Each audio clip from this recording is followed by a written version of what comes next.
Hello everyone, welcome to my new video. আজকে আমি একটা অন্য জায়গায় দাঁড়িয়ে ভিডিওটা করছি। এটা হচ্ছে আমার দিদির বাড়ির একদম ফ্রন্ট গেট। এখান থেকে আজকে ভিডিওটা শুরু হোক, কারণ আজকে আমি ওকে দিতে চলেছি একটা সারপ্রাইজ, যেটা আমাকে অনেক দিন ধরেই বলছিল খাওয়ানোর জন্য, বাট আমি সময় পাচ্ছিলাম না বলে যাওয়া হচ্ছিল না। এই যে আমি এখন সিঁড়িতে উঠছি, আমাকে পুরো বিধ্বস্ত লাগছে, কারণ দুপুরবেলা স্নান টান করে আমি জাস্ট ফ্রেশ হয়েছি। তখন মনে হলো যে আজকে আমার কাছে একটু সময় আছে, আমি যেতে পারবো। এই যে ফ্ল্যাটের রুমের সামনে একদম চলে এসেছি, আর আমি জানি যে ওরা লকটা করে না, তো আমি অটোমেটিক্যালি দরজা খুলেই ঢুকে গেছি, নকার করিনি। ওখানে কাকু অর্থাৎ দিদির শ্বশুরমশাই আছে, আর এইটা হচ্ছে দিদির রুম। এই যে ম্যাডাম মেয়েকে ঘুম পাড়িয়ে ফোন ঘাঁটছে। এখন আমাকে দেখে তো অবাক, আর আমার হাতের জিনিস দেখে তো আরও অবাক হয়ে গেছে। বুঝতে হয়তো একটু একটু পেরেছে যে আমি ওর জন্য কী এনেছি।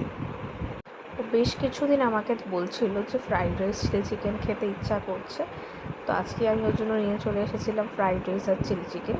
তার সাথে সাথে আমার ফ্রাইড রাইসের থেকে একটু বিরিয়ানিটা বেশি পছন্দ, আমি নিজের জন্য নিয়ে চলে এসেছিলাম বিরিয়ানি। ঠিক আছে, এইবার ওর রিয়াকশানটা কি দেখা যাক যে ও কীরকম করে। হ্যাঁ, এই যে খুলছে ও, ঠিক আছে। আর এই ছোট ছোট খুশিগুলো বাড়ির লোককে দিতে যে আলাদা একটা আনন্দ, এটা হয়তো অন্য কোনো কিছুর সাথে তুলনা করা যাবে না। এই যে হচ্ছে খুলবে আর ওর রিয়াকশানটা, মানে তুমি ভাবতে পারবে না ও কত খুশি হয়েছে। আর আমার সব থেকে বেস্ট পার্ট এই বাড়িতে, সেটা হচ্ছে আমার মিনি বুড়ি।